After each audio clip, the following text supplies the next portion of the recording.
quick version of Ben's Chili Bowl history. Mom and Dad opened the Chili Bowl August 22nd, 1958 in what was a segregated Washington. It was a great time to be on U Street. It was called Black Broadway with all the jazz greats playing up and down the corridor, entertainment. They say you had to get dressed up to come to U Street. Wow. 10 years later, Martin Luther King was killed, and you had the riots. 14th and U, that's like the birthplace of the riots for Washington, and there's hundreds of fires, there's the National Guard closing the place down with curfews. They were allowed to stay open. Carmichael was, I remember. he was the leader of SNCC. He was on the committee. He's from Trinidad, my dad's from Trinidad. So they said, okay, what can we do to help? Then we were to stay open and feed the rescue workers and have the meetings, and the students were not. So we had a special permit for the police to stay open when other businesses had to close during that time, just to help to stop the violence. After the '68 riots, there was a slow decline in the area, and then you also had desegregation, so people for the first time were moving out. Yeah. The money was leaving the community, basically, moving to other places they were previously closed off to them. And Even with Howard nearby?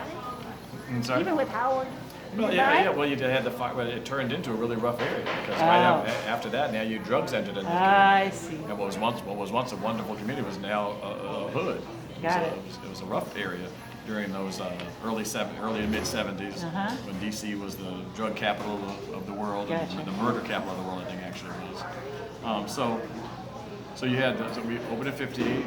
The rise of '68, what I call the drug wars of '78. When I was a teenager, my friends weren't allowed to come down to U Street. We had clubs and bats all up and down. The employees, somebody got knocked out every night because it was a rough area at that time. But Ben's was always protected by the locals. There was always the local guys who were like in the same. They may have been robbing down the street, but they were protecting Ben's. Community support. It was community support, so it was their place. So that's how we survived that. And then the metro construction in the '80s. So now you had the metro construction was probably the most devastating of all because it dug up the entire street in front of us. Right. And so that was 5 years of almost no business. I mean, mom was here with one employee, making a few eggs for the construction workers. Yeah. It was really bad. So that was it. So we opened, and then by the '90s, we started opening back up again. Everything came full circle, and You're it was back a boom to the- town. But then again, the young people pioneered it. But then you had the gentrification of you had the real estate boom of the '90s. So now you had the same houses around the corner that were $50,000, $75,000. Now they're $750,000, $800,000 for the same houses. Right. And so the area had come back, but it's at a much higher price point. So now a lot of gentrification. Some people are selling in a good way. Some people are like, wow, I can get $600,000 from my grandma's house. And they move out, of course, leaving money on the table because it's still going up. Yeah. But and then so then Obama came in 2008. It's like a milestone. It's kind of a quick version. Here's our group. Right after he won the election. So he won the election. Flew in. Flew in the next day he came here. So it was like the first place he came. So made headlines all over the country. Ben's Chili Bowl. And so when the actual inauguration happened 6-8 weeks later, there was a line around down the block for 2 hours but we were already on the map. But it elevated it to a whole other level. Right. It elevated to a whole other level. So that kind of made it crazy for the time. But we've always had a lot of we've had we actually were on the map event.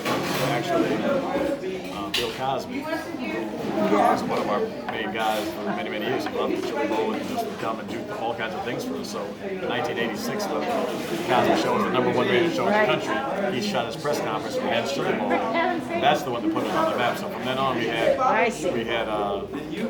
cameras coming and didn't have to do anything with Ben's necessarily, but about the Redskins, about the politics, about gay marriage. It didn't matter what issue, we became that place. Why? We're open almost 24 hours a day.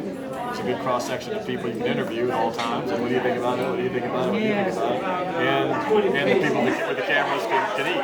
So they come and do interviews. So we became a regular at that point. Sort of like Pasco's. And what is this is like the Pasco's of DC, And what is your name and your affiliation? Yes, my name is Kamal Ben Allen. I'm a middle son of Better, Virginia. Thank you very much.